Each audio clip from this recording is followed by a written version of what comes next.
Putra. Oke, bismillahirrahmanirrahim. Assalamualaikum warahmatullahi wabarakatuh. Waalaikumsalam warahmatullahi wabarakatuh. Perkenalkan nama saya Muhammad Firmansyah Hasir dari kelas hukum pidana D. Dan rekan saya. Perkenalkan nama saya Arkan Zidane Monoarfa dari kelas hukum pidana D. Di sini kami akan memaparkan salah satu tugas yang diberikan dari dosen yang tugasnya itu kejahatan terhadap harta benda. Nah, di kejahatan terhadap harta benda ini terbagi atas 8, yaitu pencurian, pemerasan dan pengancaman, penggelapan, penipuan, perusakan dan penghancuran, penadahan, dan pemalsuan. Nah, untuk kejahatan pencurian itu, menurut pasal 362 KUHP, barang siapa mengambil sesuatu barang yang sama sekali atau sebagian kepunyaan orang lain dengan maksud untuk memiliki barang itu dengan melawan hukum atau hak dipidana karena mencuri dengan pidana penjara selama-lamanya 5 tahun atau denda sebanyak-banyaknya Rp9.000. Nah, unsur-unsur pencurian itu ada 4. Adanya perbuatan mengambil, kedua yang diambil itu sesuatu barang, ketiga barang itu seluruh atau sebagian kepunyaan orang lain, 4 adanya maksud untuk memiliki barang itu dengan melawan hukum. Yang dimaksud dengan mengambil adalah seseorang memindahkan barang tersebut dari tempat semula dan ingin menguasainya ke tempat lain, atau dengan kata lain, mengambil adalah membawa sesuatu barang ke dalam kekuasaan tanpa seizin dan yang berhak. Jenis-jenis pencurian juga ada 5. Yang pertama pencurian biasa yang terkandung dalam pasal 362. Kedua pencurian berat atau berkualifikasi pasal 363. Ketiga pencurian ringan pasal 364. Keempat pencurian dengan kekerasan pasal 365. Kelima pencurian dalam kalangan keluarga atau pasal 367. Nah, yang termasuk pencurian berat atau berkualifikasi adalah pencurian ternak hewan. Kedua pencurian pada waktu ada bencana seperti kebakaran, banjir, gempa bumi, huru-hara, dan lain-lain. Ketiga pencurian pada waktu malam hari pada suatu pekarangan atau rumah tertutup. Keempat pencurian yang dilakukan oleh beberapa orang bersama-sama. Kelima pencurian yang dilakukan dengan kejahatan lain, misalnya membongkar atau merusak, memanjat atau memakai kunci palsu serta jabatan palsu. Kemudian pencurian ringan adalah pencurian biasa, namun barang yang dicuri itu harganya tidak lebih dari Rp250.000 atau dalam pasal 364 KUHP. Nilai harga barang sekarang harus disesuaikan dengan keadaan. Nah, kemudian bagian B, pemerasan atau pengancaman. Unsur-unsurnya bisa ditelaah dalam pasal 368 ayat 1 KUHP. Barang siapa dengan maksud untuk menguntungkan diri sendiri atau orang lain secara melawan hukum, memaksa seseorang dengan kekerasan atau ancaman kekerasan untuk memberikan sesuatu barang yang seluruhnya atau sebagian adalah kepunyaan orang itu atau orang lain, atau supaya membuat utang atau menghapuskan piutang, diancam karena pemerasan dengan pidana penjara paling lama 9 tahun. Ini terkandung dalam pasal 365 ayat 2, ayat 3, dan ayat 4 berlaku bagi kejahatan ini.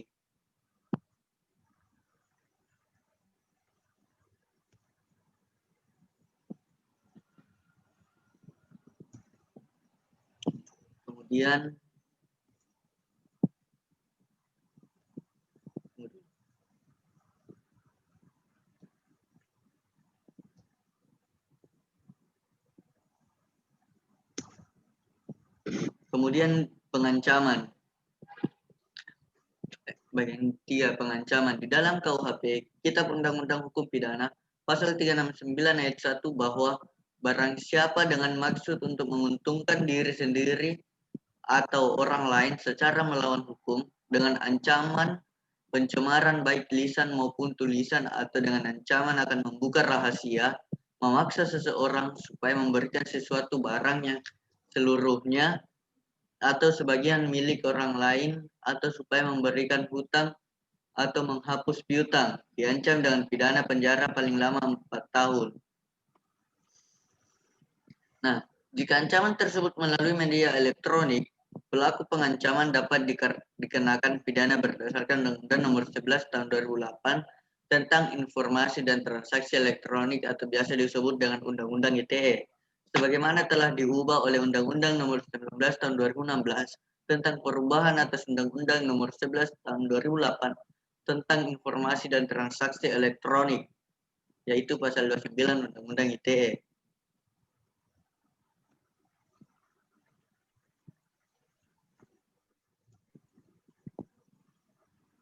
Kemudian ada penggelapan. Penggelapan diatur dalam pasal 372 KUHP yang termasuk penggelapan adalah perbuatan mengambil barang milik orang lain, sebagian atau seluruhnya, di mana penguasaan atas barang itu sudah ada pada pelaku, tapi penguasaan itu terjadi secara sah.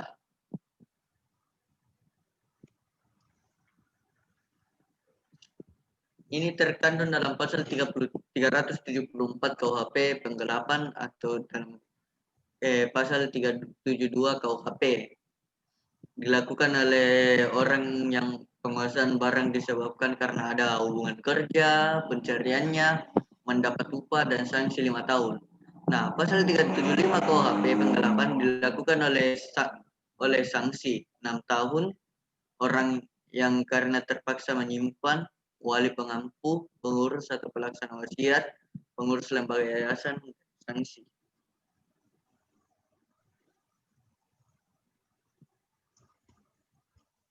Kemudian D, penipuan. Penipuan diatur dalam pasal 378 KUHP, yaitu dengan maksud untuk menguntungkan diri sendiri atau orang lain secara melawan hukum, dengan memakai nama palsu atau martabat palsu, dengan tipu muslihat ataupun rangkaian kebohongan, menggerakkan orang lain untuk menyerahkan barang sesuatu kepadanya, atau supaya memberi hutang maupun menghapuskan piutang.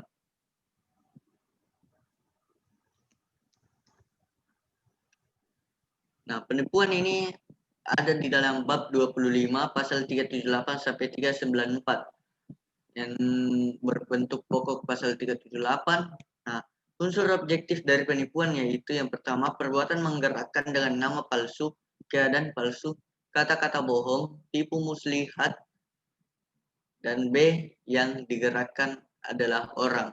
Sedangkan unsur subjektifnya ini ada dua. Yang pertama itu maksud untuk menguntungkan diri sendiri atau orang lain, kedua melawan hukum. Dan ini akan diancam pidana penjara maksimal 4 tahun.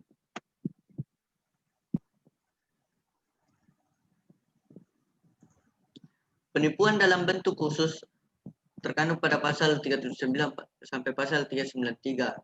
Kekhususan disebabkan antara lain oleh objeknya dan cara melakukannya, itu seperti penipuan ringan, pidana penjara maksimal 3 bulan atau denda maksimal Rp60.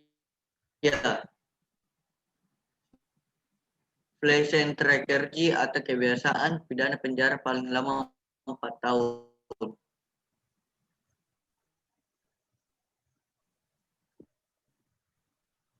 Pasal 381 penjara, penipuan pada pertanggungan.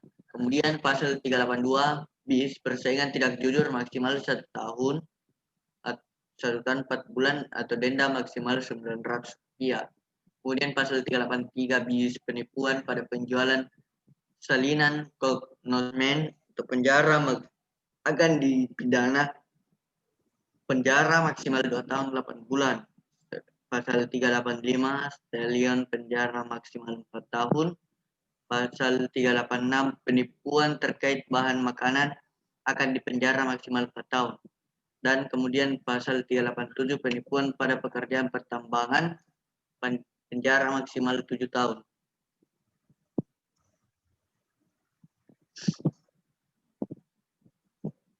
Oke, selanjutnya akan dilanjutkan oleh rekan saya, Saudara Arkan. Ya, saya akan melanjutkan materi. Yang pertama, saya akan menjelaskan perusakan dan penghancuran. Barang siapa dengan sengaja dan melawan hukum, menghancurkan, merusakkan, membuat tak dapat dipakai atau menghilangkan barang, suatu yang seluruh atau sebagian milik orang lain, diancam dengan pidana paling lama 2 tahun 8 bulan atau pidana denda paling banyak Rp4.500. Perusakan barang, pasal 406 sampai dengan 412 ayat 1, unsur subjektif dengan sengaja dan melawan hukum. Unsur objektif, perbuatan, menghancurkan, perusakan, membuat hingga tidak dapat dipakai lagi, menghilangkan benda yang seluruhnya atau sebagian punyaan orang lain. Ayat 2, objeknya hewan. Ancaman pidana penjara paling lama 2 tahun 8 bulan, denda paling banyak 300. Ya. Bentuk pokok. Pasal 406 ayat 1, perbuatan dalam pasal 406, harga kerugian tidak lebih dari 25 perak. Ancaman pidana penjara paling lama 3 bulan atau denda paling banyak Rp60. Ayat 2, ketentuan tersebut tidak berlaku jika perbuatan dalam pasal 406 ayat 2 dilakukan dengan memasukkan bahan yang merusak nyawa atau kesehatan. Jika hewan termasuk dalam pasal ternak bentuk ringan pasal 407. Perbuatan dalam pasal 406 objeknya pasal 408, bangunan kereta api, tram, telegraf, telepon listrik atau bangunan untuk membendung, menyalurkan air, saluran gas, air digunakan untuk keperluan umum. Ancaman pidana penjara paling lama 4 tahun. Objeknya atau pasal 410 suatu gedung atau kapal, ancaman pidana penjara paling lama 5 tahun. Diperberat dalam pasal 408 dan 410. Lalu ada penadahan. Penadahan adalah tindakan mengambil keuntungan dari suatu barang yang berasal dari kejahatan atau yang sepatutnya diduga berasal dari kejahatan. Unsur-unsur objektif. Yang pertama, membeli, menyewa, menukar, menerima gadai, menerima sebagian hadiah untuk mendapatkan keuntungan dan hasil penjualan suatu barang. Lalu menjual, menyewakan, menukar, membawa, menyimpan, atau menyembunyikan. Unsur-unsur subjektifnya yang diketahuinya atau patut dapat disangkanya, atau bahwa barang itu diperoleh karena kejahatan. Lalu jenis-jenis tindakan pidana penadahan. Penadahan ringan, penadahan biasa penadahan ringan, penadahan biasa, penadahan sebagai kebiasaan, pasal 482. Barang yang diperoleh dari hasil kejahatan ringan yang diatur dalam pasal 364, 373, dan 379, ancaman penjara selama-lamanya 3 bulan atau denda paling banyak Rp60. Hanya perbuatan yang diatur dalam pasal 480 KUHP, ancaman pidana yang paling lama 4 tahun, denda paling banyak Rp60, pasal 481. Penadahan tidak hanya dilakukan sekali saja, tetapi berulang-ulang atau telah menjadi mata pencarian. Ancaman pidana penjara paling lama 7 tahun, dapat dicabut haknya, pasal 35. Lalu ada pemalsuan. Tindakan pemalsuan diatur dalam pasal 263 KUHP yang berbunyi sebagai berikut. Barang siapa yang membuat surat palsu atau pemasukan surat yang dapat menimbulkan suatu hak berkaitan atau pembebasan hutang atau yang diperuntukkan sebagai bukti daripada suatu hal dengan maksud untuk memakai atau menyuruh orang lain memakai surat tersebut seolah-olah isinya benar dan tidak palsu, diancam jika pemakaian tersebut dan menimbulkan kerugian jika pemalsuan surat dengan pidana penjara paling lama 6 tahun. Yang kedua, ayat 2 diancam dengan pidana yang sama. Barang siapa dengan sengaja memakai surat palsu atau yang dipalsukan seolah-olah sejati jika pemakaian surat itu dapat menimbulkan kerugian. Lalu diancam pidana penjara 6 tahun. Ayat pertama, membuat surat palsu memasukkan surat yang dapat menerbitkan suatu hak, menerbitkan perutangan, membebaskan utang menjadi bukti suatu hal. Jika pemakainya dapat menimbulkan kerugian. Lalu ayat 2 dengan sengaja memakai surat palsu atau yang dipalsukan seolah-olah asli jika pemakaian surat itu dapat menimbulkan kerugian.